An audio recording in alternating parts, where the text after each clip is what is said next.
이 본문에 보면 주님은 미라를 통해서 주님의 생애를 드러내고 있습니다. 그렇기 때문에 주님은 미랄로 이 땅에 오셨다 하는 것을 우리가 인지를 하고 이 말씀을 받으시기 바랍니다. 예수님은 이 본문에 보면 마지막 유월절 날에 예루살렘으로 올라가셨어요. 마지막 유월절이라 그 말은 주님이 십자가에 못 박혀 죽으시는 그날이에요. 그때 헬라인 몇 사람이 예수님을 만나기 위해서 빌립에게 찾아와요. 그래서 빌립에게 예수님을 만나게 해달라고 간청을 합니다. 그래서 그 간청을 들은 빌립은 안드레에게 가서 얘기를 해요. 안드레는 또 예수님에게 가서 그 얘기를 전합니다. 헬라인 몇 사람이 주님을 만나기를 원합니다. 이제 그런 내용이죠. 그때 주님은 이렇게 말을 합니다. 23절 말씀처럼 인자가 영광을 얻을 때가 왔도다. 인자가 영광을 얻을 때가 왔다. 그 말은 주님이 유월절 날 십자가의 죽으심을 통해서 하나님의 그 뜻을 목적을 이루고 하나님의 영광을 나타낼 것을 그렇게 주님이 말씀을 하신 거예요. 그날이 바로 유월절 날이고 그날이 바로 주님이 십자가에 못 박히는 그날이기 때문에 주님은 그렇게 말씀을 하신 겁니다. 주님은 그날은 자기 자신에게는 죽는 날이요, 죽음의 날이요, 고통과 아픔의 인간적인 그런 거 있을 수 있겠고 하나님의 뜻을 이루는 그날인데 우리 인간에게는 구원의 날이요, 기쁨의 날이요, 그날은 자유의 날이요, 해방의 날이라 이렇게 볼 수가 있겠어요.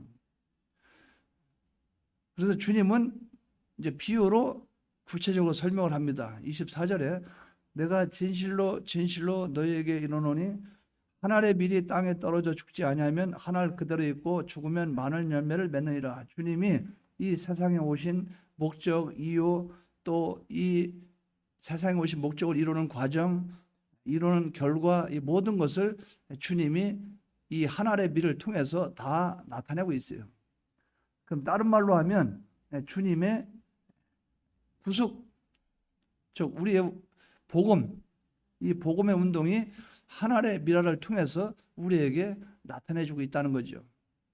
그렇기 때문에 우리는 이 본문을 통해서 한 알의 밀알이 주님이 우리에게 구원을 이루시는 모든 과정을 나타내고 있으니 이것을 바로 깨달아서 우리도 주님과 100% 같은 그런 입장이 될 수는 없겠지만 주님과 같은 이런 삶이 우리에게도 나타나기를 바랍니다. 그래서 이 말씀을 오늘 증거하는데 우리가 주님과 같은 그 삶을 한번 살아보자 하는 거예요.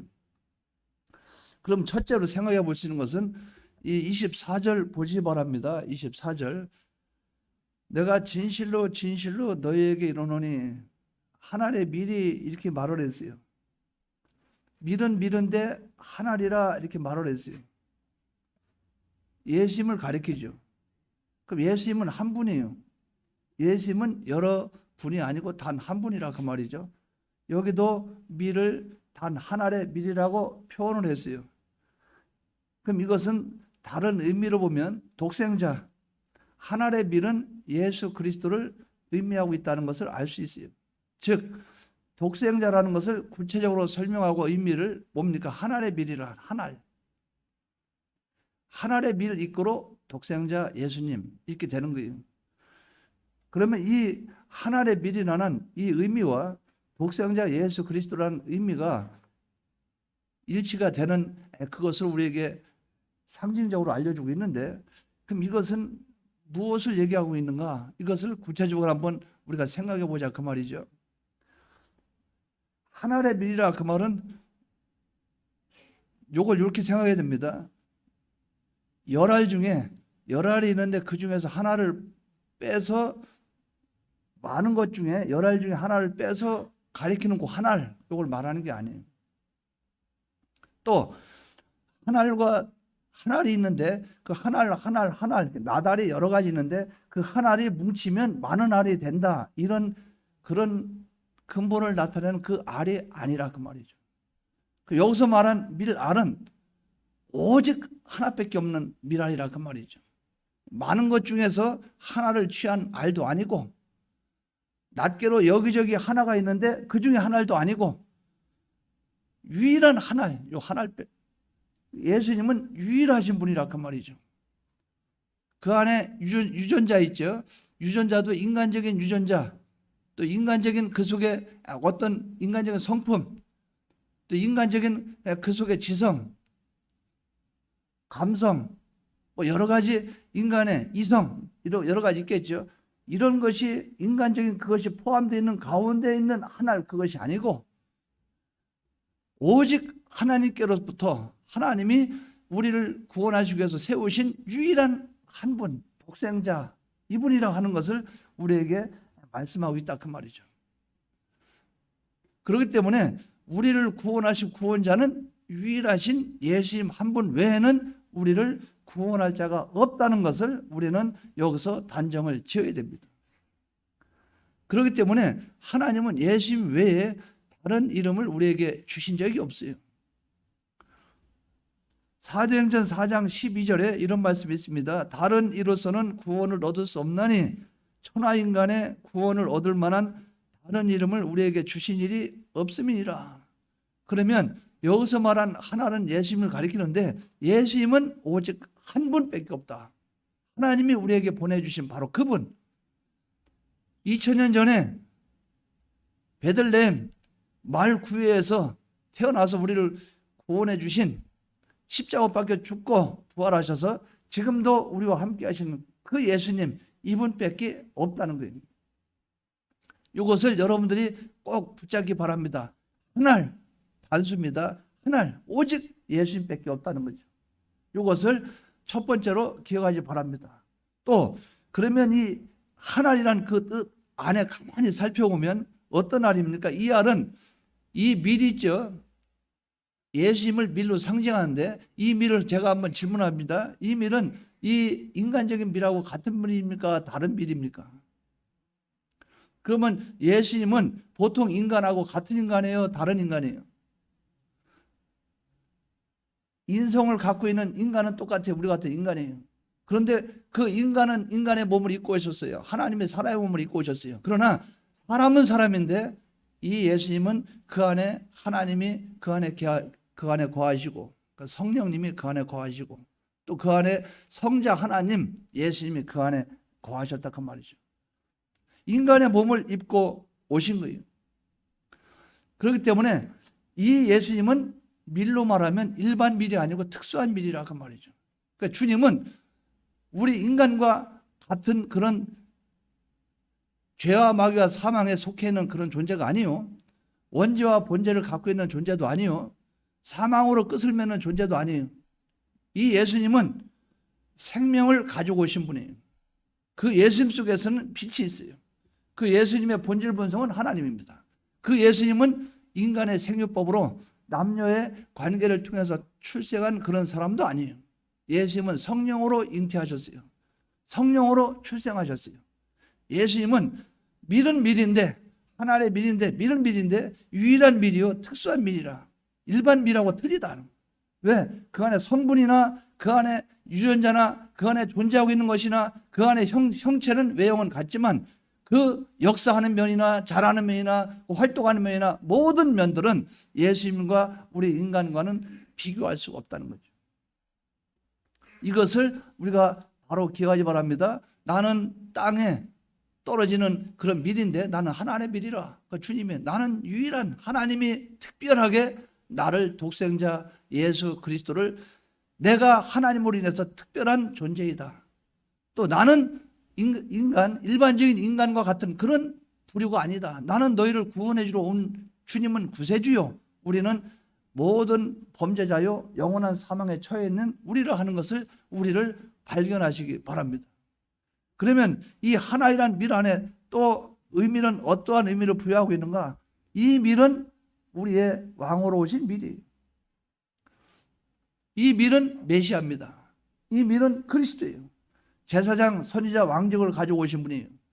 이분은 우리의 왕이 되기 위해서 오신 분이에요. 메시아로 오신 분이에요.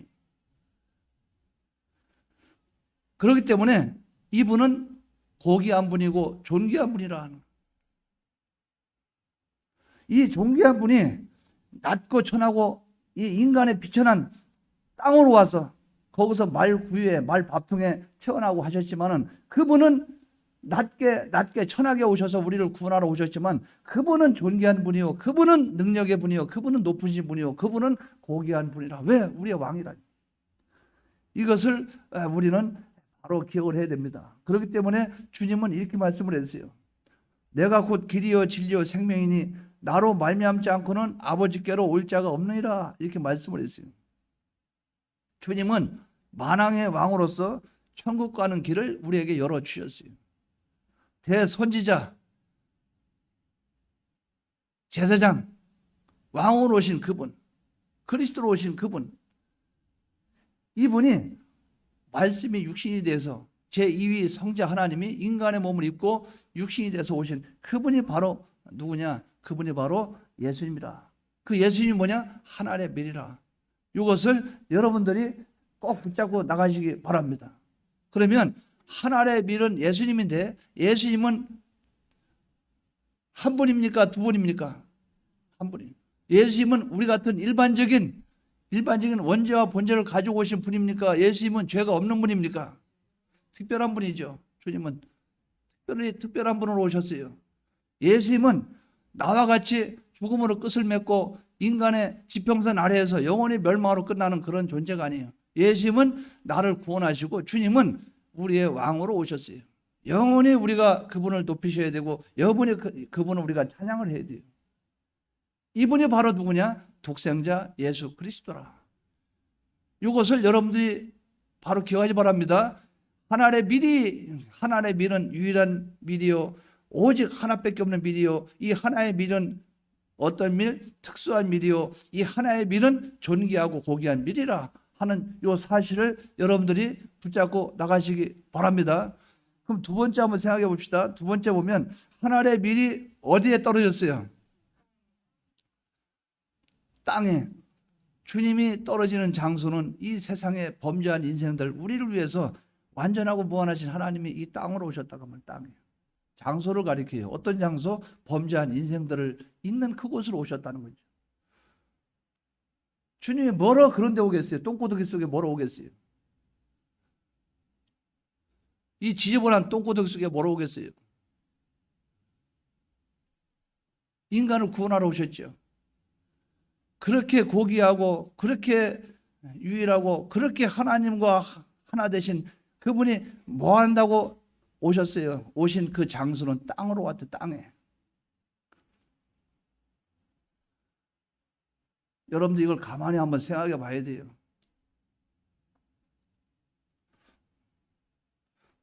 제가 어떤 경우에 그 사람을 신방하거나 아니면 사람을 보거나 아니면 사람을 만나러 가거나 할 때 멀찌감치 이렇게 보고 있다가 가까이 접근 안 하고 멀리서 보고서 무사하구나. 아니면 저 사람 아직까지는 직장 다니고 있네. 또 어떤 사람은 아직까지는 살아있구나. 또 어떤 경우는 먹고 살만하구나. 여러 가지 그것을 살피는 게 신방이라 그 말이죠. 이렇게 살피고 표 안 내고 살짝 돌아올 때가 많아요.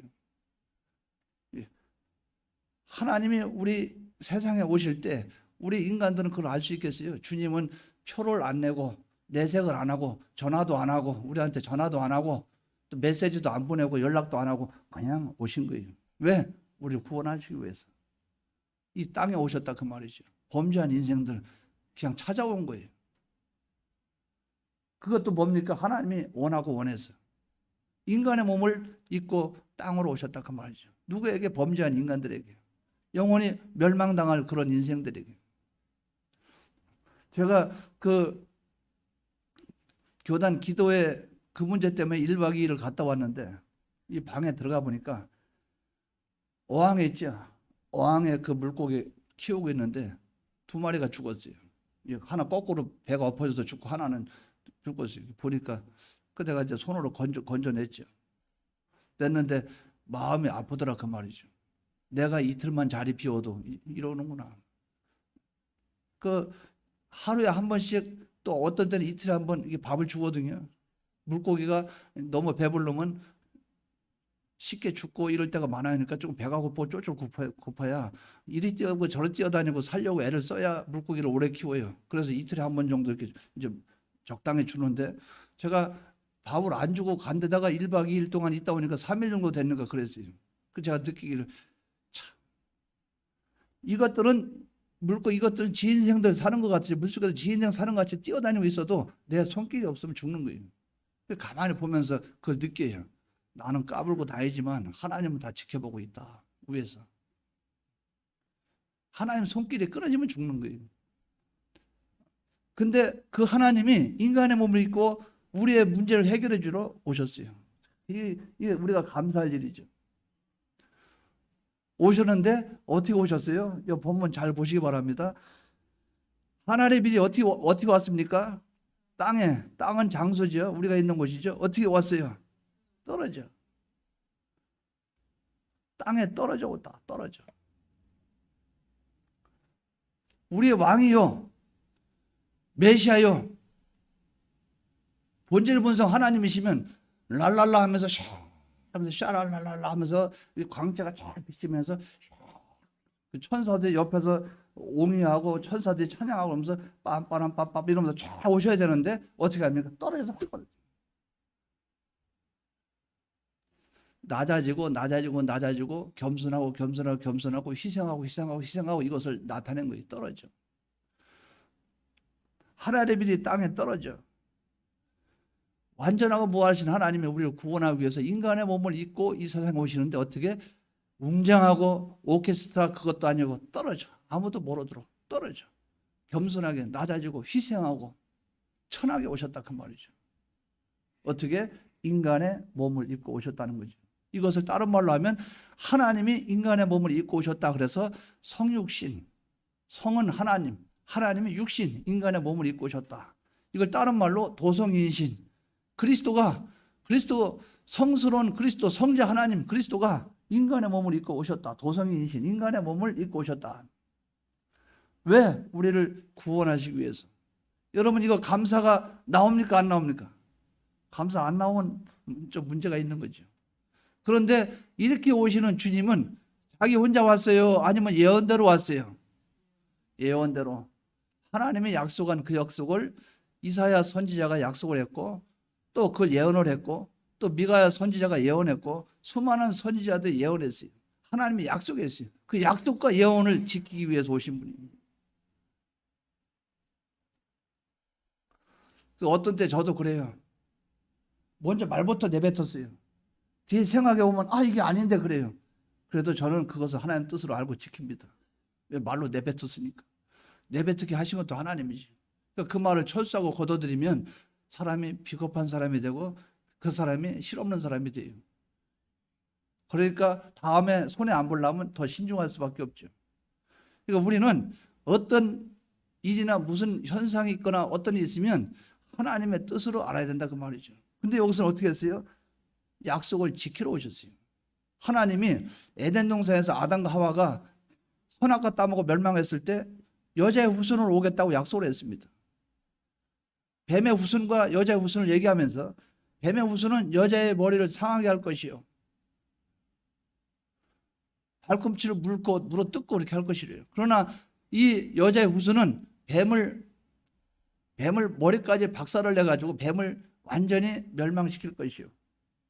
그 사람을 구원할 것이요. 뱀은 이제 여자의 후손과 사람들의 생명의 관계에 있는 머리나 몸이나 손못 대고 발꿈치나 뒤에서 물고 하는 다른 활동을 가리키는데 우리의 신앙생활에 방해를 주기는 그 일만 하지 우리의 생명에는 관여하지 못한다. 그 하나님이 그걸 약속을 했다 그 말이죠. 그 약속대로 때가 되면 주님이 오신 거예요. 어떻게? 인간의 몸을 입고 낮고 천하게 오신 거예요. 이것을 여러분들이 잘 기억하셔야 됩니다. 제가 가만히 생각해 볼 때, 야, 이거는 너무 감사하다. 자, 하나님의 인간의 몸을 입으면 편합니까? 불편합니까? 완전은 불완전을 걸치면 불편해요. 그래서 우리가 영원한 세계 가려면 신령한 몸으로 부활이 돼야 돼요. 왜? 이 세상에 살고 있는 이 몸 가지고는 영원한 세계에서 활동하기 힘들어요. 그러니까 그 세계에 맞도록 우리가 하나님이 바꿔주는 거예요. 그걸 부활이라고 그래요. 부활하고 신령한 몸으로 부활한다 이렇게 말하죠. 왜? 세상에서 그렇게 못 살아요. 이 몸 가지고 영원한 세계. 여기서 미국 가는데 0.1치도 안 돼서 거기 가야 되는데 갈 수 있게 해서 이 몸 끌고 물질계 이리저리 부딪혀야 되는데, 그런데 영원한 세계에서는 제가 만약에 어느 집사님 집에 가고 싶다, 집사님 집에 가고 싶다 하면 그 집에 벌써 와 있어요. 그분이 오시는데 하는데 벌써 뭡니까? 거기는 시간과 공간을 초월하기 때문에 그런 세계는 신령한 몸으로 부활해야만 활동할 수 있다고 말이에요. 그래서 우리의 활동은, 이 몸은 활동을 제한받아요. 몸보다 활동을 더 많이 하는 게 뭡니까? 마음입니다. 마음은 전 세계를 다 돌아다녀요. 순식간에 막. 그러니까 마음보다 활동 범위가 넓은 게 마음이에요. 마음보다 더 넓은 게 영입니다. 영의 세계는 우리가 그걸 측량할 수 없어요. 그래서 1초 안에도, 제가 먼저 말씀드렸듯이 1초 안에도 수백 수천 가지 생각을 우리는 할 수 있는 거예요. 그 영적으로 깨어 있다면은. 그렇기 때문에 우리는 그것을 바로 생각해야 됩니다. 그런 분이 인간의 몸을 입고 왔어요. 왔는데도 어떻게 왔습니까? 부잣집에 왔어요? 가난한 집에 왔어요? 목수 집에 왔어요. 목수의 집으로. 목수 집에 왔는데 목수 집에 올 때 목수의 아들로 오고, 그 마리아라는 여인의 아들로 이 세상에 왔는데, 근데 올 때 잠자리나 편하게 왔습니까? 사관에, 즉 여인숙, 여관에 있을 곳이 없어서 어디서 태어났습니까? 말이 없는 말밥통. 그러니까 애는 낳아야 되지. 요새는 기찻간 안에서도 애를 낳아도 기찻 가는 것도 편해요. 거기는 사람들 니울 자리나 있지. 그러나 말밥통, 옛날에 말밥통에 말 구유 익히는데 거기에 사람 누워서 거기 애를 낳고 애를 받는다고 생각해봐요. 하나님이 인간의 몸을 입고 오셔서 거기서 태어났다 그 말이죠. 왜? 가장 낮고 천한 사람까지 구원하려면 낮아져야 돼요. 낮아져야 된다 그 말이죠. 그지의 마음을 얻으려면 그지의 입장에 가야 그지의 마음을 얻는 거예요. 그래서 군수나 이런 사람이 와서 요새 뭐입니까? 어린이집? 그 전에 고아원? 이런 데 가가지고 1년에 한 번씩 사진 찍고 가서 뭐 갖다 전해주면 그들이 싫어하는 거. 왜? 당신은 우리의 마음이 아니라는 거죠. 근데 주님은 뭡니까? 주님은 아주 밑바닥 인생 끄트머리까지 내려와서 거기서 출생하셨어요. 그러니까 그 위에는 다 구원할 수 있는 거예요. 주님은 그렇게 우리를 사랑하시고 사랑하셨다고 말이죠. 이것을 우리가 바로 기억합시다. 주님은 낮고 천하게 왕인데도 목수 아들로, 죄가 없는 분이고 완전한 분인데 죄 있는 인간의 몸을 입고, 편하고 안락한 데가 얼마든지 있는데 말밥통에서 주님은 이렇게 오셨다 그 말이죠. 이게 하늘의 밀이 땅에 떨어졌다. 이렇게 여러분들은 이해하시면 되겠습니다.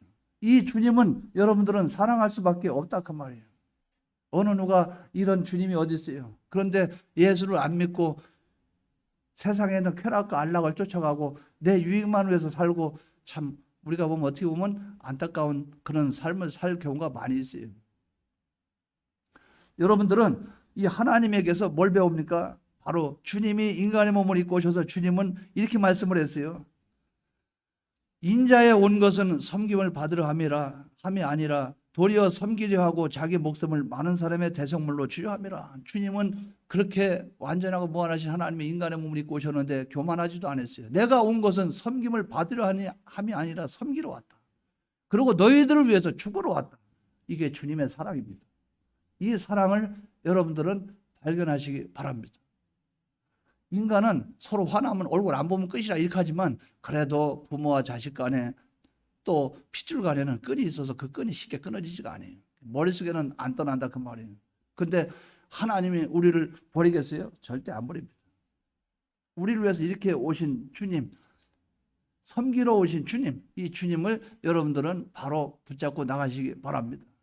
이 오신 주님이 이렇게 말합니다. 주님이 그러기 때문에 나는 겸손하다.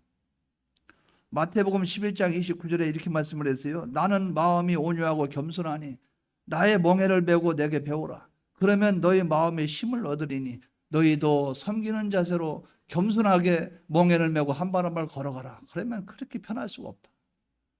너희 인생 어렵지 않아. 내가 간 그 길을 걸어가서 너희도 그렇게 섬기고 살아봐. 세상에 쾌락 쫓지 말고 너에게 당면한 십자가 지고 그 멍에를 짊어지고 왜 나는 인생이 왜 이래 왜 이래 거기에서 좌절하고 하지 말고 왜 나는 가난한 집안에 태어났나 가난한 집안에 태어난 거 그 멍에를 짊어지고 가 왜 나는 나에게는 이런데 그러면 그 멍에를 지고 가 왜 나는 남들보다 두뇌가 안 좋은 거 짊어지고 가라 왜 나는 이렇게 어려움이 많아 어려움 많은 그것을 짊어지고 가라 멍에를 메고 가라 주님이 나는 그 길을 걸었다는 거죠. 여러분들의 삶이 이러한 삶이 되기를 바랍니다. 주님은 바로 우리를 구원하시기 위해서 어떻게 했어요?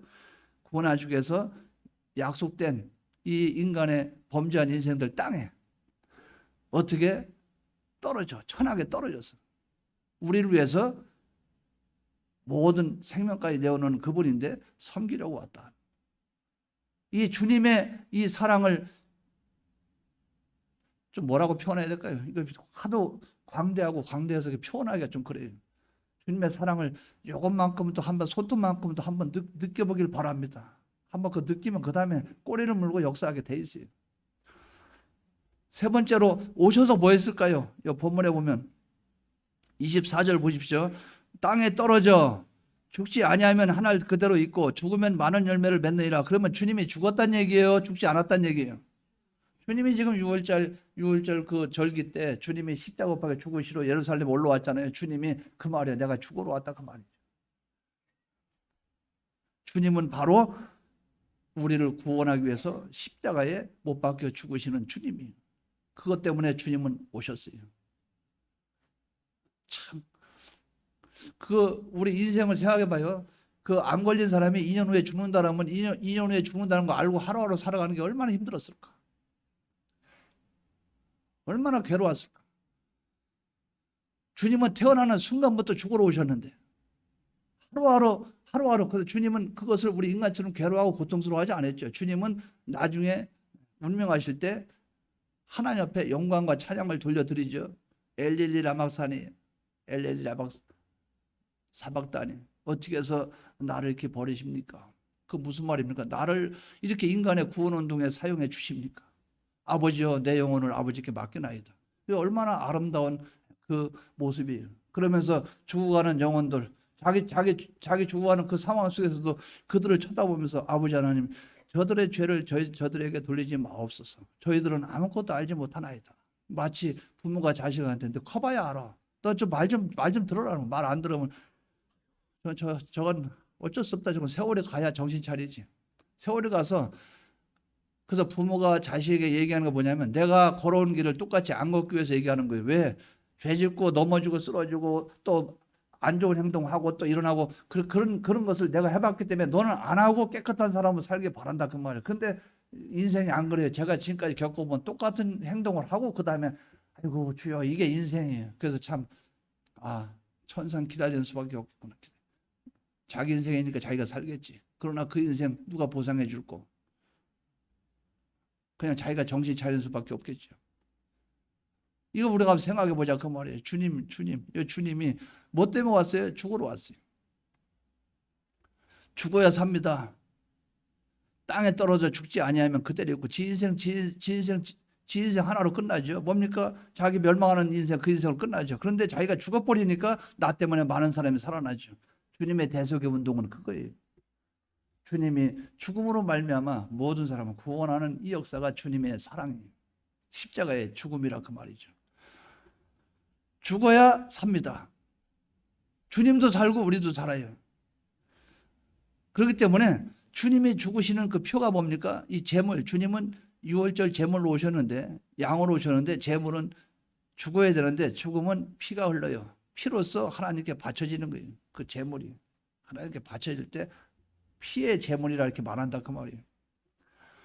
히브리서 9장 22절에 보면 율법을 쫓아 거의 모든 물건이 피로써 정결케 되나니 피 흘림이 없은즉 사함이 없으리니 피가 주님의 피로 말미암아 우리가 구원 얻게 되는 거예요. 왜? 피 흘려야 죽으니까. 그래서 우리는 주님의 피로 값주고 샀다. 그 말은 주님이 죽음으로 우리를 구원했다. 그 말이죠. 그 로마서 6장 23절에는 뭐예요? 죄의 삭은 사망이니, 죄의 삭은 사망이니. 죄의 삭은 뭡니까? 한번 여러분 크게 답변해 보십시오. 죄의 삭은 사망은 뭐의 값입니까? 이 논리가 맞아요? 맞죠? 사망의 값을 치르려면 죄를 해결해야 되겠죠? 그 뜻이죠. 죄의 삭은 사망이니, 그러면 사망에 거기서 헤어나게 하려면 죄 문제를 해결해 줘야 되겠죠. 그래서 주님은 그것 때문에 오셨다. 그 말이죠. 그래서 주님이 우리가 주님을 말할 때 피로 값주고 샀다. 그 말은 주님이 죽으심으로 우리의 죄 값을 대신 지불했다. 그 말이에요. 그러니까 우리가 값을 지불할 게 있어요? 없어요? 없죠. 주님이 내가 대신 죽었는데, 값을 지불했는데, 죄값은 사망인데, 사망 우리가 죽어야 되는데 주님이 대신 죽었으니 우리의 사망 문제는 해결됐죠. 그게 뭘로? 피로. 그 하나님 앞에 우리가 제물 드릴 때 소재를 드리죠. 소재를 드릴 때 기양 드립니까? 빠면 껍질이 벗겨지죠. 껍질이 막 박살나 버리죠. 그럼 안에 있는 그 내용물 찍죠. 찍으면 아주 부드러운 가루가 되죠. 가루 하나님께 드렸다. 그 말이죠. 내 행동과 내 봉사, 내 행동하는 것과 봉사와 인격과 모든 걸 팍팍 빠가지고 가루가 돼가지고 하나님께 완전히 자기 주관은 깨지고 녹아진 거, 완전히 하나님화된 거, 그것만 가지고 하나님께 드렸죠. 주님은 이 제물로 하나님께 드리신 바 됐다. 그 말이죠. 주님의 인격, 주님의 마음, 주님의 생애, 주님의 뜻, 모든 건 다 하나님께 소재로 완전히 드린 분이 주님이. 그렇기 때문에 우리는 부서져야 돼요. 자기의 정체, 다른 말로 자기 형체, 그 정체성 그러잖아요. 나의 존재가 완전히 박살나야 됩니다. 박살나야 무엇인지 알아볼 수 없을 정도로 박살나야 하나님과 합해질 수 있고 결합될 수 있고 다 될 수 있다고 말이죠. 주님이 우리를 위해서 그렇게 제물로 하나님께 다 바치셨어요. 죄 문제는 대신 죽어줌으로, 하나님과 우리 관계 불목은 화목제물 되어주심으로 연결을 시켜줬다. 그 말이에요. 얼마나 감사하냐 그 말이에요. 우리가 또 그런 말 하죠. 누가 뭐 이렇게 해달라나? 누가 해달래? 예수 안 믿는 사람들 그런 말 하죠. 누가 해달래? 그러면 그냥 그대로 사망을 가지고 죄값을 가지고 그냥 가라. 그때는 성경에 뭐라 그랬어? 슬피 울며 이를 갈며 있으리라. 난 슬피 울면서 이를 갈아본 것은 딱 한 번 있어요. 회개하고 눈물 흘리면서 주여 용서해 주시오 이렇게 하지만 이빨을 막 부들도 갈면서 이런 거는 그렇게 피눈물 나도록 회개해 본 적은 딱 한 번 있어요. 그때는 이빨이 아파요. 나중에 막 울면서 이런 눈물이 폭포수란 말이 보통 그 말이 아닙니다. 폭포수 정도가 아니에요. 눈물 콧물 다 떨어져요. 근데 그 회개할 동안은 시간도 공간도 초월해요. 뭐가 뭔지 몰라요. 그냥 그렇게 하는 거예요. 그런데 그때는 지구멍만 있어도 들어가고 싶어요. 왜? 내가 왜 이렇게 잘난 척 했는가? 내가 무슨 인간이 내가 무슨 뭐 잘난 것이 있는데. 그러니까 그것이 예수 믿으면서 고개를 쳐들면서 나중에 강팍할 대로 강팍해지면서 하나님을 대항하죠. 이기까지 되는 게 우리의 신앙이에요. 참 가정스럽죠. 그 주님이 볼 때는 야, 내가 너를 언제 이렇게 했는데 지금 네 하는 짓 봐라. 그렇지만은 그럼에도 불구하고 주님은 우리를 사랑하신다. 이걸 꼭 붙잡기 바랍니다. 십자가의 죽으심. 우리를 구원하시기 위해서 이렇게 오셨다 그 말이죠. 주님이 죽어야 우리가 구원 얻기 때문에. 그렇기 때문에 십자가의 도가 멸망하는 자에게는 미련한 것이로되 구원을 얻는 우리에게는 하나님의 능력이라. 고린도전서 1장 18절에 말씀을 했어요. 자, 제가 하나 질문하죠. 그 이스라엘 백성이 그 뱀 있죠. 뱀으로 말미암아 그 불뱀이 나타나서 그 이스라엘 백성을 막 물었죠. 그래서 그들이 막 죽임을 당했죠. 그래서 그 모세가 뭘 준비했습니까? 모세가 장대를 준비했죠. 장대에다 뭘 매달았어요? 노뱀을 매달았죠. 이스라엘 백성이 그거를 쳐다봤어요? 안 쳐다봤어요? 쳐다본 자마다 어떻게 했습니까? 병이 났었어요. 구원함을 받았어요. 장대는 준비된 장대요. 노뱀은 준비된 노뱀이에요. 우리는 준비한 게 아무것도 없어요. 그걸 쳐다봤을 뿐이에요. 신약으로 말할 때 장대는 십자가입니다. 십자가 형태를 준비했어요. 주님은 그 십자가를 지신 거예요. 근데 거기에 노뱀이 뭐냐? 주님은 제물이 됐어요. 주님이 십자가 못 박혔어요. 그러니까 십자가에 주님이 못 박혔죠. 그 밑에서 우리가 바라봐요. 그 바라본 자마다 구원을 얻게 되는 거예요. 예수님의 죽으심과 주님의 고난과 고행, 주님의 죽으심, 이것을 바라보고 그것을 보고 믿는 자마다 구원 얻게 된다 그 말이죠. 우리의 구원자이신 예수님의 이 은혜와 사랑을 감격하고 이것을 내 마음속에 사모하는 이 삶이 있기를 주의 이름으로 축원합니다. 그럼 네 번째 마지막으로 한번 봅시다. 마지막으로 살펴봅시다. 여기에 죽으면 많은 열매를 맺느니라. 죽으면 많은 열매를 맺느니라. 열매 맺는 것은 뭐 때문에 열매 맺어요? 죽었기 때문에. 죽고 나니까 그 결과 뭐가 맺어져요? 열매가 맺어져요. 이것은 부활을 가리킵니다. 주님이 부활하셨어요. 기독교는 부활의 종교입니다. 죽으면 끝나는 종교가 아니에요. 부활하신 주님이 교회에게 지금도 말씀하고 계시요. 주님이 하나님의 뜻을 다 이루시니까 성경에 보면 하나님이 그를 살리신지라 하니 하나님이 주님이 모든 이 범죄자 인간들 원죄 본죄 속해는 사망에 속한 자들 이런 자들을 위해서 주님이 대신 십자가 박혀 죽고 모든 것을 주님이 이 피해 값을 치르고 그러니까 하나님이 보시고 만족하셨어요. 그래. 네가 내 뜻을 이뤘구나. 만족했어요. 만족하니까 주님이 예수님을 살렸어요. 예수님이 살아났어요. 3일 만에 부활하셨어요. 살았어요. 예수님이 살아날 때 조건이 뭡니까? 우리 인간의 죄를 위해서 죽으셨어요. 그럼 주님이 부활하시면 주님의 값으로 피를 값주고 산 하나님의 자녀 백성들은 살아나야 돼요? 죽어야 돼요? 주님이 첫 열매가 되니까 우리도 살아나야 되죠. 주님이 부활하심으로 우리가 부활의 은혜를 입었다 그 말이에요. 그래서 주님이 부활하시고 부활에 우리가 연합된 이것까지 대속의 공로라 이렇게 말하는 거예요. 주님이 부활하셨어요. 하나님이 살리셨어요. 근데 낮고 천하게 땅 밑으로 말밥통으로 비천하게 천하게 떨어졌던 주님이 어떻게 합니까? 하나님이 높여서 하나님의 우편 보좌, 하나님의 보좌 우편에 앉히셨다 그 말이에요. 승리의 보좌에 앉히셨어요. 최고로 높아지고 최고의 하나님 다음 자리에 완전 승리 그 자리에 주님이 올라가셨어요. 뭡니까? 낮아짐으로 올라가는 그 자리에 우리는 세상에서 높아지려면 낮아지십시오. 낮아지면 높아져요. 하나님이 그렇게 하신다 그 말이에요. 그렇기 때문에 주님은 부활하신 주님이 우리에게 명령하죠. 뭡니까? 기도하라 그 말이에요. 사도와 같이 모이사 저희에게 분부하여 가라사대 예루살렘을 떠나지 말고 내게 들은 바 아버지의 약속하신 것을 기다리라. 우리에게 이 부활하신 주님이 우리에게도 명령을 하시요. 너희는 어떻게 살아야 되느냐? 기도해라. 기도하면 뭘 받습니까? 성령 받아요. 성령 받아라. 성령 받으면 성령 충만하게 되죠. 성령 받으면 뭐 하는 사람이 됩니까? 예수를 전하는 사람이 돼요. 예수를 증거하는 사람이 돼요. 전도하는 사람 된다 그 말이죠. 그래서 주님이 부활하신 주님이 우리에게 명령하는 게 너희가 뭐 하려고 설치지 말고 네가 뭐 하려고 설치지 말고 뭐 하려고 나서지 말고 기도해. 예루살렘을 떠나지 말고 네가 구원 얻은 예수님의 대속을 입은 자로 예루살렘 떠나지 말고 교회 성전 떠나지 말고 기도 생활해. 그러면 성령이 너에게 임할 거야. 성령 충만 받을 거야. 성령 충만 받으면 성령이 너를 붙잡고 전도하도록 이리저리 끌고 다닐 거다. 그러면 너는 예수의 증인 생활을 하게 되는 거야. 요 삶이 가장 복되고 아름다운 삶이 되기를 바랍니다. 요 삶만큼 더 아름답고 기쁘지 않은 삶이 어디 있겠어요? 이 삶이 가장 행복한 삶이지. 우리가 한번 살아보십시오.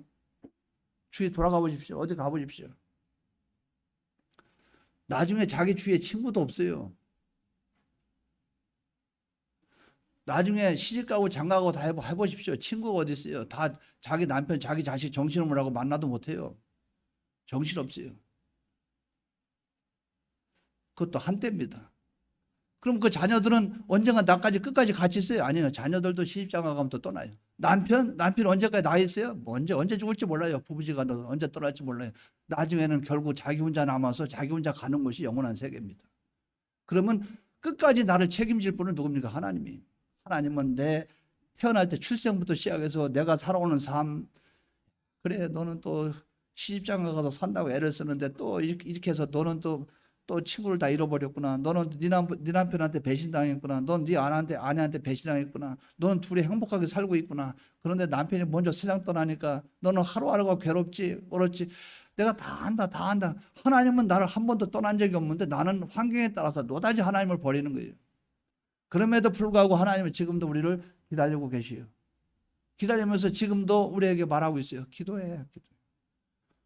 그러면 성령 받아. 내가 네 안에 들어갈게. 너가 그렇게 외롭냐? 내가 네 안에 들어가서 너랑 함께 하나가 돼주마.